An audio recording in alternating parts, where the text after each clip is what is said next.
Begitu gosnya semangat sekali saudara-saudara ya. Kita boleh mengangkat hati kita, memuji, memuliakan nama Tuhan. Saudara, ada sepenggal pujian yang biasa kita ingat, yang biasa kita nyanyikan, lagu lama sekali saudara ya. Menurut firman-Mu setiap hari. Tahu ya itu ya saudara-saudara ya. Saudara, bagaimana kita menurut firman setiap hari kalau kita tidak pernah membaca firman Tuhan? Bagaimana kita menurut firman Tuhan kalau kita tidak senang dengan firman Tuhan? Bagaimana kita bisa menurut firman Tuhan kalau kemudian kita tidak menghargai firman Tuhan? Jadikan pelita dalam gelap, mencari domba yang sesat, itulah kerinduan jiwaku. Bapa di surga, kami akan bersama-sama merenungkan kebenaran firman Tuhan. Kiranya akan mendorong kami mencari domba yang sesat, mencari mereka yang terhilang, untuk kami memimpin mereka kepada kebenaran, mengenal aletheia itu, mengenal satu-satunya kebenaran, satu-satunya juru selamat, yakni Yesus Tuhan. Karena itu Tuhan, kami berdoa kiranya melalui perenungan firman Tuhan di pagi ini boleh memberi refresh bagi setiap kami. Biarlah kami sungguh-sungguh semangat mengikuti akan perenungan firman Tuhan ini dari awal hingga selesai. Jauhkan kami daripada rasa lelah dan mengantuk. Hamba-Mu yang akan menuturkan, kuasa Tuhan boleh sungguh nyata. Kuasa Tuhan, penyertaan Tuhan, hikmat Tuhan boleh sungguh dinyatakan di tengah-tengah kami. Dengar doa kami Bapa, demi Kristus Tuhan kami berdoa, kami mengucapkan syukur. Amin. Saudara-saudara yang dikasihi oleh Tuhan, kita bersyukur saudara-saudara kalau hari ini kita kembali bersama-sama beribadah, dijauhkan dari semua halangan, rintangan, lalu kemudian kita bisa berkumpul seperti pada kesempatan hari ini. Kalau kita hitung-hitung saudara ya, mulai dari kanan ini 1, 2, 3, lalu ke sini 4, 5, 6, 7, 8, 9, 10, wah belasan saudara-saudara ya. Puji Tuhan. Nah kalau saya mau tanya saudara, persisnya jumlah kita yang hadir pada pagi ini berapa orang? Pernah enggak kira-kira gitu ya? Berapa saudara-saudara? Berapa? Biasanya berapa orang di sini kebaktian 2 ini? Hah? Saudara, biasanya di depan itu ada yang namanya petugas quick count, saudara. Siapa petugas quick count? Yang biasa cetak-cetak itu loh, saudara-saudara. Betul ya, ada kan? Memang ada di depan itu loh, pasti tahu berapa, yang di belakang berapa hari ini.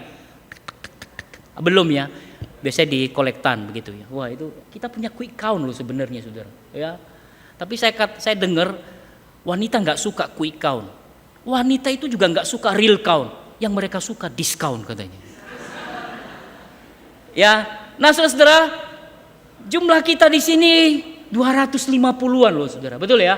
Lihat nanti ya, rata-rata di Watai 250. Nah saudara, minggu lalu saya melihat warta kita. Ya, minggu lalu melihat warta kita dan saya total semua. Ya, jumlah kehadiran kita bisa dicatat nih ya. Dibantu ya. Ah itu berapa? 561 orang saudara. Ini kalau ikut nyoblos 14 Feb kemarin saudara. Wah ini signifikan loh. Ya ini betul ya. 561 ini sangat signifikan sekali. Suara yang ya oke nih saudara ya. Sangat pengaruh ini bagi capres-cawapres. Pengaruh bagi caleg-caleg saudara-saudara. Ini baru yang di sini saudara. Belum yang PPI ya itu ratusan, 100-an lebih, berarti 600, 700, 800-an saudara. Ya bersama-sama dengan komisi-komisi. Oh ya luar biasa sekali saudara-saudara, betul tidak? Ya. Tapi pertanyaannya saudara-saudara, apakah jumlah yang 551 orang ini, yang ratusan orang ini saudara-saudara, ujuk-ujuk ada di sini?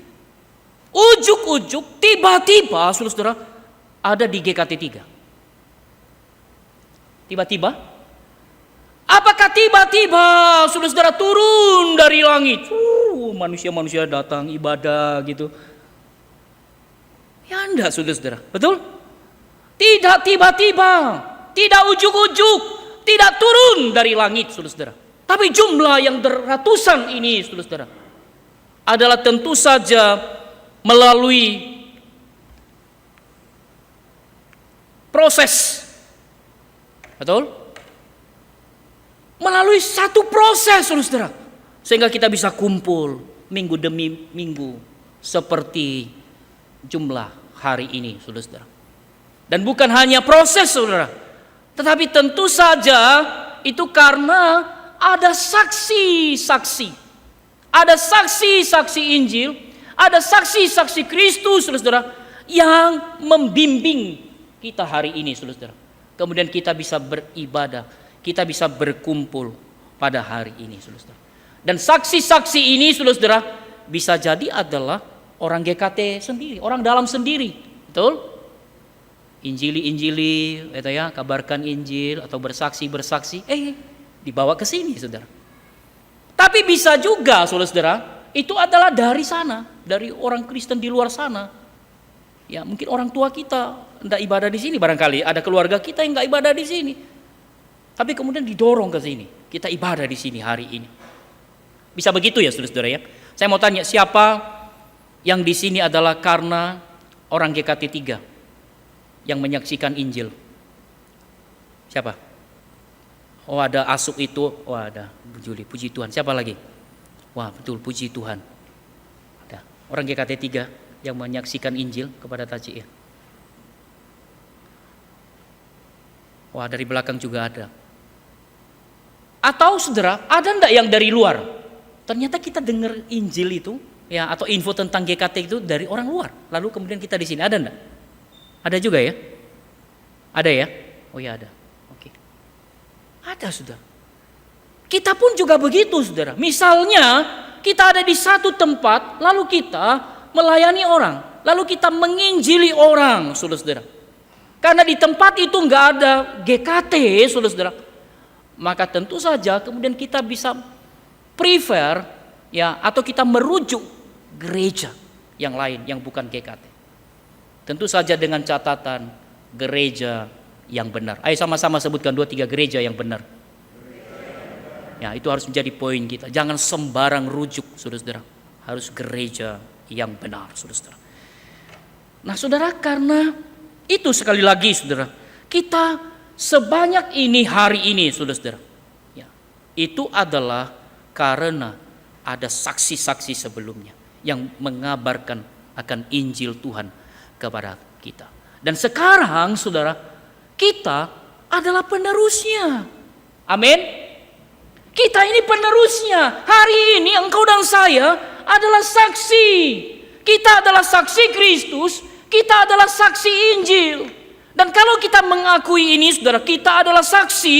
Kita adalah pembimbing rohani kepada sesama kita. Kita adalah saksi-saksi Injil, saudara. Maka sebenarnya kita ini perlu diisi oleh kebenaran firman Tuhan.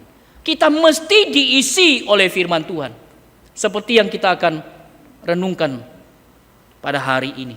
Yakni Yohanes 1:35 hingga ayat yang ke-51. Yang merupakan perjalanan ya rohani kita bersama dengan kitab Yohanes di dalam beberapa waktu ini. Kenapa kita perlu mengisi diri dengan firman Tuhan? Kenapa kita mesti bercermin dengan Yohanes 1:35 sampai 31 itu, saudara-saudara? Supaya kita enggak sekedar cuap-cuap akan Injil, saudara-saudara. Supaya kita punya spirit yang benar dan supaya kita kemudian mengerti core inti daripada Injil itu, saudara-saudara. Mari kita membaca yang pertama, Yohanes. Bisa dibantu ya, geser ya. Yohanes 1:35 hingga ayat yang ke-40. 2-3. Keesokan harinya Yohanes berdiri di situ lagi dengan 2 orang muridnya. Ketika ia melihat Yesus lewat, ia berkata, "Lihat, inilah anak domba Allah."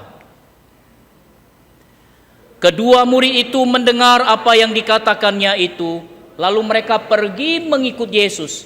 Namun Yesus menoleh ke belakang.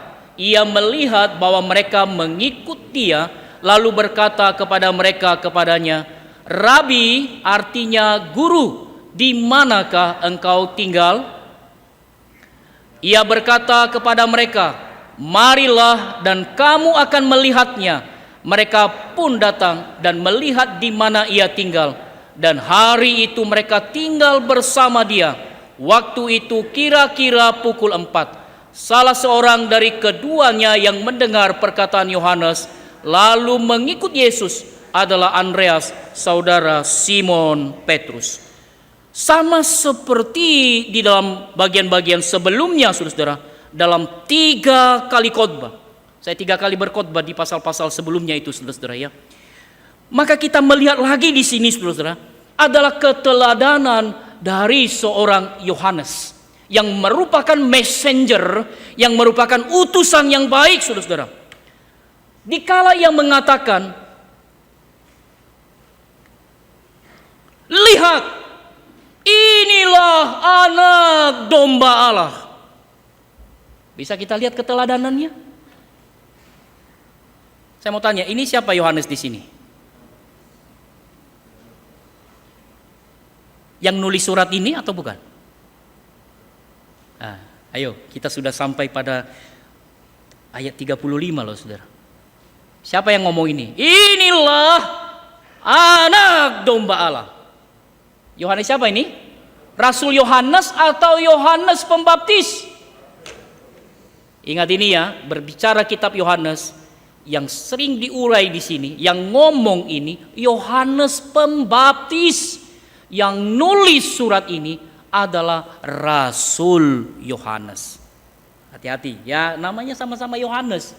Ya, kalau mungkin bahasa kita hari ini nama pasaran begitu ya. Ada Yohanes, ada Pak Simon begitu ya. Ada Petrus begitu ya. Petrus siapa dulu begitu ya. Nah, sama. Nah, saudara, waktu Yohanes mengatakan, "Lihat, inilah anak domba Allah." Saudara, ini teladan yang luar biasa. Artinya apa? Dengan konsisten, dengan tegas, saudara, ia mengarahkan 2 muridnya sendiri kepada Yesus Kristus. Dan kita mau katakan, waktu dia katakan ini, saudara, "Lihat, inilah anak domba," dia nyuruh 2 muridnya kepada Yesus. Saudara, ini bisa katakan keteladanan yang makin komplit. Saya berani katakan 2 jempol, saudara. Nah, sekarang kan aman tuh. Sekarang kan tidak ada kode-kode lagi, saudara ya. Ya toh, kalau ini waktu sebelum 14 gimana? Wah, Pak Pendeta kok gitu ya, ngarahkan ya. Nah, sekarang gini ya. Ya itu sebabnya rata-rata foto saya beberapa ini sebelum 14 itu selalu gini aja. Ya kan nggak jelas ini kan, itu kan nggak tahu gitu kan, katanya begitu. Kita mesti netral karena memang saudara-saudara ini dalam soal seperti ini kita mesti hati-hati. Ada gereja sampai pecah. Karena di dalam gereja kan ada yang ikut partai, saudara-saudara. Ya ada gereja rekan kita, saudara, di satu tempat pecah. Tapi bersyukur GKT 3 tidak pecah. Ya, mari kita tetap menjaga unity, mari kita menjaga kesatuan dalam kondisi apapun. Bersatulah. Amin. Kita tetap bersatu. Nah, saudaraku yang dikasih oleh Tuhan, ini 2 jempol. Saudara. Kenapa? Murid sendiri. Ia arahkan sama Yesus, saudara. Dan bukankah ini sebenarnya merupakan sentilan bagi kita? Bukankah ini sebenarnya merupakan peneguhan bagi kita, saudara?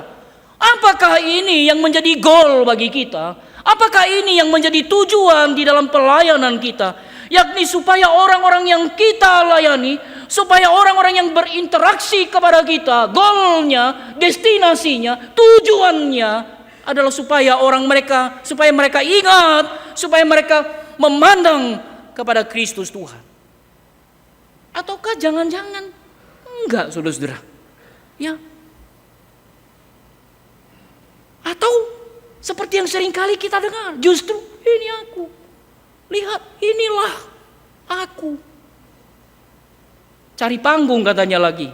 Supaya dipanggung, oh ini dia. Setertarik-tariknya, sekagum-kagumnya orang dengan talent kita, dengan kesanggupan-kesanggupan kita, biarlah goalnya, biarlah destinasinya, biarlah tujuannya orang-orang diarahkan kepada Kristus Tuhan. Amin. Ini sentilan, saudara. Waktu kita ada di mimbar ini loh, saudara-saudara. Entahkah itu pengkhotbah, entahkah liturgos dengan pemusik banyak tadi, ya. Ada drum, ada pianis, saudara-saudara, ada bass begitu. Macam-macam, saudara. Apakah goalnya supaya orang kemudian ya ingat Kristus? Apakah itu di hati kita tujuannya supaya orang kemudian memandang kepada Kristus? Penerima tamu multimedia atau apapun, saudara. Apakah itu yang ada di hati kita supaya orang ingat kepada Kristus Tuhan, supaya orang memandang kepada Kristus Tuhan? Yohanes nyuruh dua muridnya, lihat, inilah, yang itu loh anak domba Allah. Saudara, beberapa waktu silam saya menginap di sebuah hotel di Jakarta bersama dengan dua orang penatua yang saya tahu mereka sangat mencintai Tuhan. Mereka orang yang sukses, tapi saudara tahu mereka milih untuk bersama-sama, kita sama-sama Musa, bertiga di sebuah hotel. Nah saudara, karena teman saya tahu saya ada di hotel itu, saudara, lalu kepingin bertemu dengan saya. Belasan tahun, mungkin 15-20 tahun kami tidak pernah bertemu. Lalu kemudian saya minta izin dengan teman ini, dengan dua penatua ini. Saya mau ngobrol di lobi. Oh jangan, di sini aja, mau aja di sini, di kamar ini. Ya singkat cerita, teman itu pun ngobrol di kamar, saudara. Rupa-rupanya teman ini adalah sudah biasa melayani, saudara. Dia sudah sering melayani. Dia bukan pendeta, dia bukan penginjil, saudara. Ya, jadi pembicaraan kami adalah berkenaan dengan pelayanan. Tapi saudara, sepanjang yang ngomong, waduh, sebenarnya saya malu, saudara ya. Sepanjang yang ngomong mengenai pelayanannya itu, saudara, ya rupanya hanya sekedar memamerkan akan semua kemampuan, ya semua kesempatan di dalam ia melayani. Sampai salah seorang dari penatua itu ngerti banget, wah ini orang nih kok seperti demikian. Ya. Saudara, jiwa pelayanan kita biarlah seperti Yohanes Pembaptis, mengarahkan orang, murid sendiri, orang terdekatnya sendiri untuk datang kepada Kristus Tuhan. Saudara, kita boleh sekali lagi punya kesanggupan apa-apa. Termasuk boleh enggak kita foto-foto, jepret. Boleh enggak? Di mimbar ini boleh enggak misalnya? Atau ini tabu ini ya, enggak boleh foto di sini ya? Hah? Boleh enggak, Bu Juli? Boleh. Siapa yang bilang enggak boleh? Boleh. Tapi prinsipnya sekali lagi untuk diarahkan sama Kristus. Sounding, gema foto-foto kita itu supaya orang melayani Kristus. Setia sama Tuhan. Jadi kalau kita hanya sekedar pamer dalam arti, wah kita masih di sini. Semestinya goal kita seperti Yohanes Pembaptis, mengarahkan untuk datang kepada Kristus Tuhan. Waktu Yohanes mengatakan, lihat, inilah anak domba Allah. Saudara tahu ini sangat dalam. Artinya apa? Secara konten, isi pesan dari Yohanes Pembaptis itu benar, sesuai pesanan sorga, sesuai dengan pesanan ilahi, sesuai dengan kehendak Tuhan. Statement ini, lihatlah, inilah anak domba Allah. Ini kehendak Tuhan. Ini loh yang mau dinyatakan oleh Tuhan kepada dunia ini, saudara. Wah, saudara, luar biasa ini. Kontennya, isi pesannya benar, sesuai dengan pesanan. Sebab apalah artinya, apalah gunanya kalau Yohanes Pembaptis mengatakan, lihatlah, bahasa Inggrisnya itu behold, tapi isinya ngawur, isinya kacau, isinya tidak sesuai dengan kehendak Tuhan. Misalnya saja, lihatlah Yesus yang akan membawa engkau mempunyai harta, kekayaan, jabatan, kedudukan. Bisa enggak Yesus memberikan harta, jabatan, kedudukan? Bisa. Bisa enggak Yesus dikatakan pembawa mukjizat? Bisa. Nanti lihat ya, di pasal 3 itu ada mukjizat yang kedua. Apa mukjizat kedua? Ada di situ. Ya, nanti di teks-teks berikutnya. Saudara, dia bisa lakukan itu. Tapi itu bukan sounding, bukan gema yang utama, saudara. Bukan yang top, bukan yang puncak. Yang puncak, inilah anak domba Allah. Saudara. Ini yang puncak. Apalagi ada itu yang namanya prosperity, kemakmuran. Wah, itu yang ditekankan, terlalu ditekankan. Bisa enggak Tuhan memberikan prosperity, kemakmuran? Bisa. Tapi soundingnya yang utama, lihat, inilah anak domba Allah. Keluar dari pesan ini, ya, engkau dan saya kalau keluar dari pesan ini, kita hanya menjadi saksi, kita hanya menjadi pembimbing rohani yang ugal-ugalan, yang jauh daripada kebenaran. Sepertinya benar, ya, sepertinya mengajak, tapi kontennya, isinya tidak sesuai dengan kehendak Tuhan. Saudara, waktu Yohanes Pembaptis mengatakan, lihatlah, inilah anak domba Allah. Saudara, ini merupakan penyingkapan baru. Mari sama-sama sebutkan 2-3. Merupakan, sekali lagi 2-3. Merupakan penyingkapan baru. Penyingkapan baru apa? Domba-domba.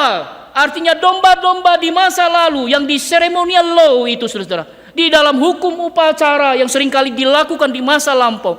Semua hewan-hewan kurban merupakan titik-titik dari pengorbanan Yesus. Siapa yang tahu isi titik-titik itu?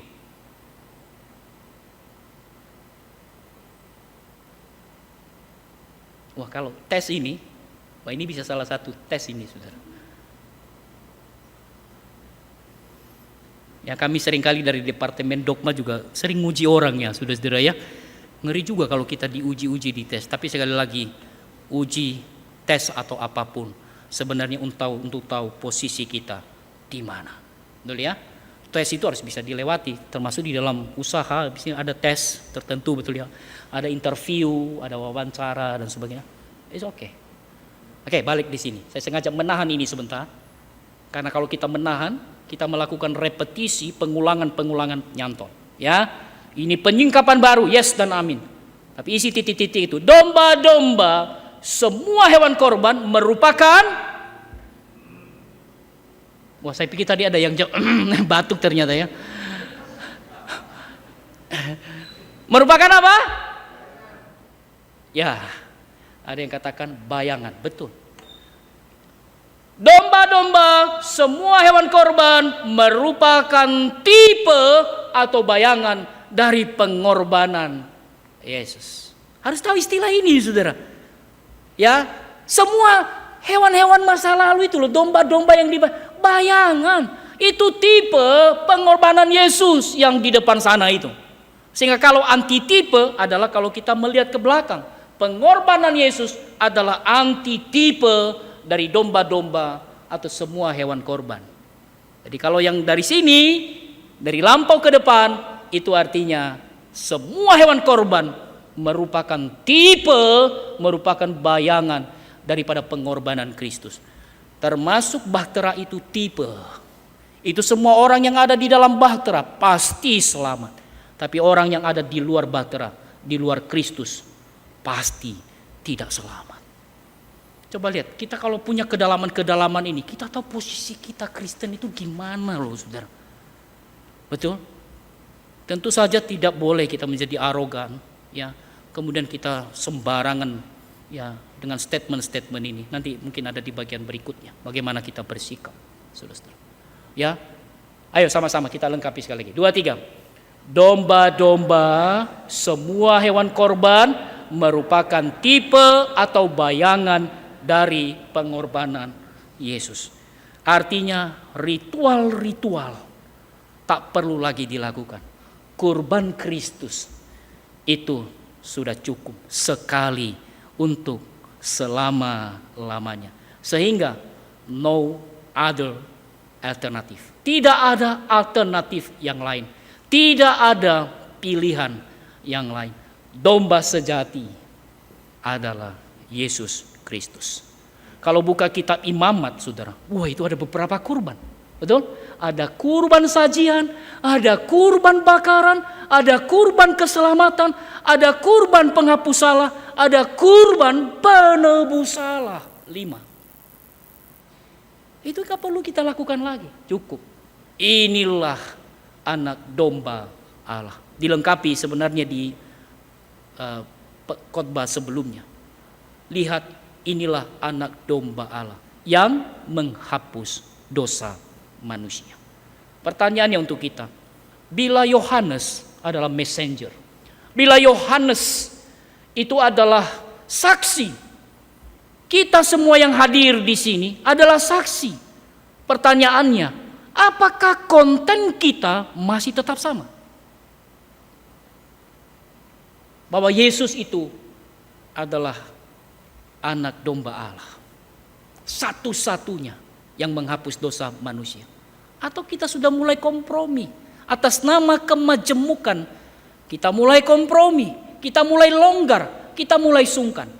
Saudara, di dalam kemajemukan kita tetap menghargai orang lain, tetapi bukan berarti kebenaran sejati, kebenaran mutlak, pesanan ilahi ini lalu kita buang begitu saja. Yohanes saksi, kita saksi, semestinya konten kita sama. Yesus adalah satu-satunya Tuhan dan Juru Selamat manusia. Ada amin? Saudara, kita lanjutkan ayat 37. Sama-sama baca 2-3. Kedua murid itu mendengar apa yang dikatakannya itu, lalu mereka pergi mengikut Yesus. Siapa dua murid di sana? Yang pertama jelas-jelas disebutkan siapa? Andreas. Bersyukur kita juga punya penatua siapa? Nah, makanya Andreas yang mana? Andreas Malang apa Andreas yang di kitab Yohanes? Nah itu loh saudara, kan tadi nama-nama pasaran ada. Nah saudara, ini namanya Andreas yang satunya. Yang satunya siapa? Ada yang mengatakan Yohanes, tapi tidak disebutkan di situ. Itu NN, saudara. Dugaan besar memang mengatakan itu adalah Yohanes. Nah, kalau saya kupas ini akan sangat panjang sekali. Tapi dugaan besar, saudara, adalah Yohanes, Rasul Yohanes sendiri, yang punya style suka sembunyi-sembunyi. Artinya dia tidak terlalu terus terang menyebutkan dirinya di dalam apa yang ia tuliskan. Tetapi saudara, yang lain mengatakan ini adalah Thomas. Lalu mana yang benar? Nah, saudaraku, saya memberikan pesan kepada kita untuk hal-hal yang semacam ini. Kita jangan sampai berjibaku, jangan sampai berkelahi. Karena bisa saja saudara yang sebelah kanan mengatakan, oh ini Yohanes. Yang sebelah kiri mengatakan apa? Oh ini Thomas. Lalu gara-gara itu kemudian berkelahi, saudara. Ya, yang esensi kita boleh bersikuku, kita boleh ngotot, tapi saudara yang tidak esensi, ya yang tidak terlalu clear disebutkan apa-apa. Kita bisa monggoin, ya apa? Monggoin. Ayo sama-sama sebutkan, dimonggoin 2-3. Dimonggoin, dilenturin aja, bro, katanya begitu ya. Santuy aja, betul? Kalau situ Thomas, ini Yohanes, it's okay. Kecuali kalau mengatakan, oh ini Prabowo, ini Ganjar, ini Anies, ya jangan dimonggoin itu saudara, karena kita tidak sedang berbicara tentang capres atau cawapres, saudara. Ini beda. Itu boleh. Tapi kalau bilang ini Thomas, ini Yohanes, saudara, sekali lagi kita bisa lentur. Dua murid Yesus pergi, dua murid Yohanes pergi mengikut Yesus. Sepertinya di bagian ini, saudara, tidak ada hal yang spektakuler. Ya, dua murid pergi mengikut Yesus. Apa spektakulernya ayat ini? Tapi bagi saya, saudara, ayat ini justru adalah ayat yang luar biasa. Kenapa? Dua murid barengan mau dengar dan ikut Yesus. Ini luar biasa. Sekaligus sebenarnya teks ini adalah merupakan sukacita daripada setiap saksi yang baik. Betul tidak ya? Kalau ada dua murid datang sama Yesus, sukacita tidak? Ya sukacita. Hanya saksi yang aneh, hanya saksi yang kacau, yang gak benar, saudara, yang gak peduli orang mau datang sama Yesus, gak datang sama Yesus, ya gak apa-apa. Hanya saksi yang gila, saudara, yang kemudian tidak senang orang-orang datang sama Yesus. Wah itu, ya betul ya, itu aneh, saudara. Itu gak benar, saudara. Kita pasti mengerti benar bahwa di dalam kita menyaksikan akan kasih Tuhan, Injil Tuhan, termasuk khotbah ini, saudara. Kadang-kadang nggak mulus kok, betul? Kadang-kadang nggak lancar. Kadang-kadang kita bisa disalah mengerti. Kita juga bisa dibenci malah. Kita bisa ditolak, bahkan mungkin diserang. Kalau kita ada di media sosial mungkin dibully, saudara-saudara. Mungkin di komen-komennya itu dibully. Bisa saja, saudara. Tapi satu hal, saudara, ya, kalau kemudian orang bisa datang itu, rasa sakit hati kita, gelo kita, pergumulan kita, sepertinya hilang begitu saja. Sama seperti orang kalau melahirkan, bukan? Wah sakit gitu sebelumnya toh. Tapi waktu melahirkan bagaimana? Udah gak ingat lagi rasa sakitnya, bukan? Sama. Ya, menjadi saksi itu tidak mudah. Tapi ketika ada beberapa orang atau satu saja, saudara, datang sama Yesus, bukankah itu adalah sukacita yang luar biasa? Kita percaya di dalam kedalaman mereka yang akhirnya datang sama Yesus itu adalah karena pekerjaan Tuhan, bukan karena fasihnya kita, bukan karena kita ngototnya bagus begitu luar biasa, tapi sesungguhnya oleh karena pekerjaan Tuhan saja. Ayat 38 sampai 40 kita baca bersama-sama, 2-3. Namun Yesus menoleh ke belakang. Ia melihat bahwa mereka mengikut dia, lalu berkata kepada mereka, "Apa yang kamu cari?" Kata mereka kepadanya, "Rabi," artinya guru, "di manakah engkau tinggal?" Ia berkata kepada mereka, "Marilah dan kamu akan melihatnya." Mereka pun datang dan melihat di mana ia tinggal, dan hari itu mereka tinggal bersama dia. Waktu itu kira-kira pukul 4. Salah seorang dari keduanya yang mendengar perkataan Yohanes lalu mengikut Yesus adalah Andreas, saudara Simon Petrus. Saudara, waktu dikatakan, "Rabi, di manakah engkau tinggal?" Yesus sangat peka sekali, saudara, bahwa mereka ini mesti ditangani, mesti dilayani lebih khusus dan lebih dalam. Yesus mengatakan apa kemudian? "Marilah dan kamu akan melihatnya." Saudara, kita harus mengerti, saudara, akan hal ini. Kepekaan. Kita mesti peka seperti Yesus. "Rabi, di manakah engkau tinggal?" Lalu Yesus katakan apa? "Marilah dan kamu akan melihatnya." Sehingga saksi yang baik, saudara-saudara, harus mengerti kebutuhan, harus mengerti pendekatan yang penting, yang tepat kepada seseorang, saudara-saudara. Tidak semua dipukul rata, saudara. Ada yang kepadanya bisa 1-2 jam, bisa beberapa jam, saudara-saudara. Kita bisa mungkin kumpul ngopi-ngopi, Misalnya begitu. Tapi tidak semua orang diajak ngopi, saudara.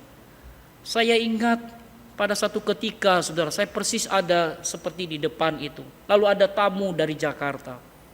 Saya salam, saudara. Saudara tahu, waktu saya salam, lalu saya tanya, Pak, namanya siapa, Pak? Woi, nggak mau diberitahu, saudara. Ya, bahkan selesai kebaktian, saya doa supaya saya supaya saya bisa ngomong dengan beliau ini. Saya sudah lihat, wah, orangnya lari, saudara. Dia betul-betul tidak mau. Nah, berarti apa ini? Different, ya. Pendekatannya berbeda, saudara. Jangan semua orang dipukul rata. Saksi yang baik harus punya kepekaan seperti Yesus Kristus. Beberapa hari yang lalu pada waktu saya diundang di dalam salah satu acara keluarga, makan-makan, saudara-saudara, keluarga. Ada seseorang, ya, keluarga itu mengatakan kepada saya, Pak Pendeta, saya boleh bincang-bincang gak dengan Pak Pendeta? Wah, bersyukur sekali hari itu, saudara. Saya diberikan kepekaan. Saya langsung lihat, oh iya ya, ini beberapa yang lain ini adalah keluarga dari luar kota. Mereka non-Kristen. Maka dengan cepat saya katakan, oke, nanti ya, jangan di sini, ya, jangan di sini kita bincang-bincangnya. Kita makan sebentar, lalu kita mojok. Waktu ngomong-ngomong itu, saudara, baru tahu memang, ya, orang ini sudah menjadi incaran bidat yang sesat, bahkan sudah bersekutu dengan bidat yang sesat. Panjang sekali kami ngomong. Saya tahu keluarganya yang lain lihat riwa-riwi. Sampai kemudian juga mengambil buku yang sudah diberikan kepadanya. Waduh, saya jelasin panjang lebar. Dan ini semua tentang kristologi, tentang Allah, tentang bibliologi. Macam-macam, panjang sekali. Ya, di akhir pembicaraan itu tetap saya mengakhiri doa. Dan dia bersyukur, dia, ya, walaupun sekali lagi ini masih perlu didoakan, perlu digumuli. Jadi saudara, kita nggak boleh pukul rata, ya, kita mesti peka. Dan juga saudara, tentu saja seperti yang dilakukan oleh Yesus ini, mesti rela berkorban kalau memang itu perlu pendampingan khusus, saudara. Jadi saksi yang baik itu, kalau mau katakan, ngurusi jeroan loh, saudara. Betul? Ngurusi jeroan yang dalam-dalam, kehidupan ataupun situasi yang sulit dari orang-orang. Kan itu kalau ada penatua-penatua kita di sini, saudara, lalu sampai ngurusi yang jeroan gitu ya, mungkin malam-malam juga ditelepon. Ada ya, pernah dapat telepon malam-malam jam 1, jam 2 begitu ya. Hamba-hamba Tuhan pasti sering kali mengalami itu. Masa nggak diurusi? Kadang-kadang kita berhadapan seperti itu, bukan? Kalau misalnya ada orang percaya, udah Kristen nih, tapi dia bergumul dengan jimat, oh gimana ya? Masa kita tidak akan mendampingi dia dengan dalam, mendampingi dia dengan khusus. Pelayanan memang kadang-kadang, saudara, satset. Betul ya? Perlu enggak satset? Saya tadi pagi ini satset. Saya sudah bangun jam 3-an, saudara. Ya.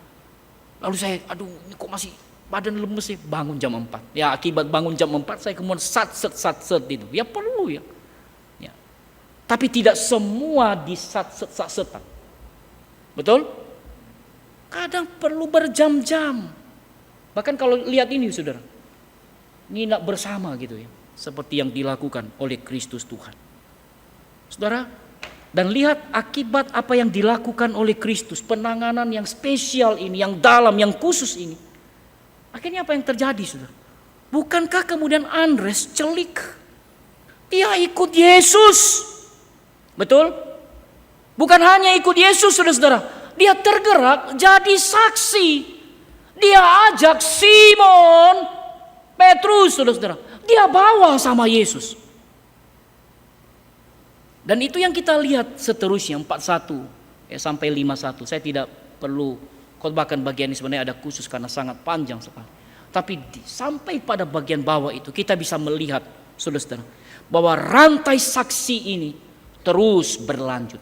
Dari Yesus kemudian kepada Filipus, lalu Filipus lanjut lagi rantai saksinya, yaitu kepada Natanael.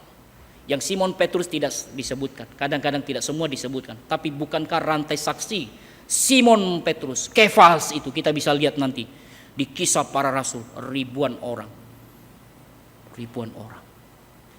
dibawa sama Tuhan. Saudara, mereka yang disebut di dalam 35 hingga 351 ini sudah adalah murid-murid Yesus yang pertama. Coba lihat rantai saksinya ini. Bukankah mulai dari 12 rasul, lalu berubah menjadi 70 murid, 500 murid, dan kemudian ribuan. Saya sudah singgung Simon Petrus tadi. Waduh, ribuan orang sudah. Bahkan kemudian bermiliar-miliar. Engkau dan saya adalah hasil dari rantai saksi yang sudah dimulai di zaman Kristus Tuhan, yang sudah dimulai di zaman Yohanes Pembaptis, yang sudah dimulai di zaman Andreas, Filipus, dan Natanael. Karena itu saudara, singkatnya apa? Rantai saksi jangan berhenti di tangan kita. Rantai saksi mesti berkelanjutan, saudara-saudara. Rantai saksi mesti berkesinambungan. Biarlah kita mempunyai kehidupan yang berdampak, mempengaruhi sebanyak mungkin orang supaya mau datang kepada Kristus Tuhan. Kita rindu orang-orang yang ada di sekitar kita percaya kepada Kristus lalu menjadi saksi.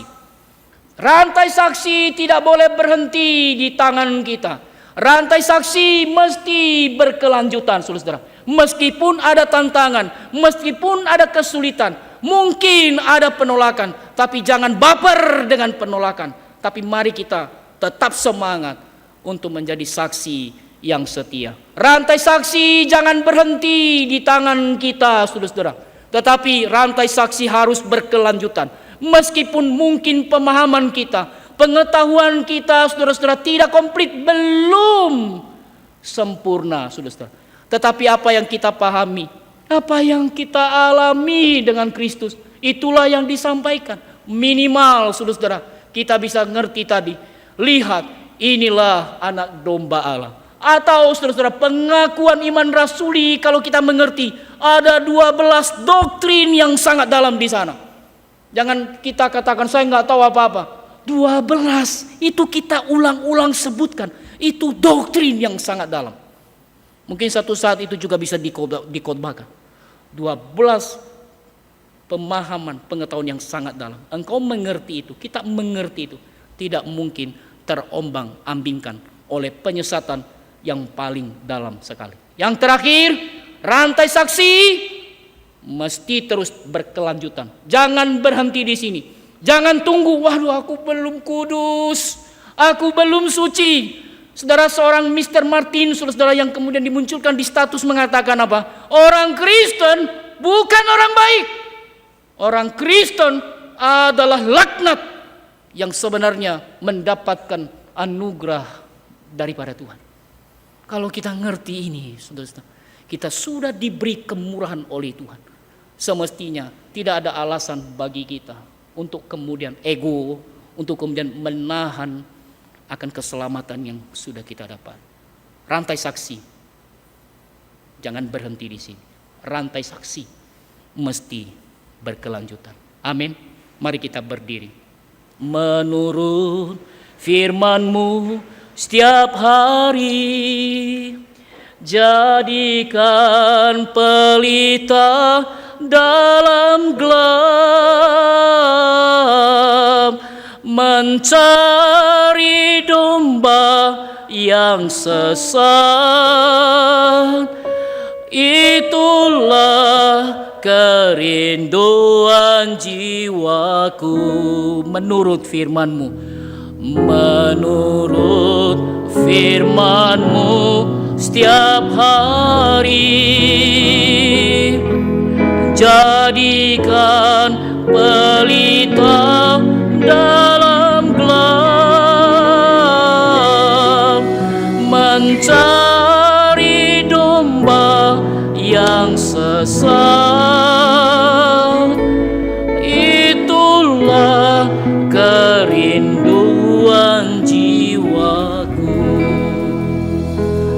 mendengarmu hari ini, mendengar firman Tuhan hari ini, kiranya menjadikan kami menjadi saksi yang benar, menjadi saksi yang semangat, menjadi saksi yang sungguh dipakai oleh Tuhan, sehingga semakin banyak orang yang percaya lalu menjadi saksi yang setia. Terpuji namamu Bapa, kemuliaan bagi namamu. Dalam nama Yesus, satu-satunya Tuhan dan Juru Selamat kami berdoa. Amin. Silakan duduk.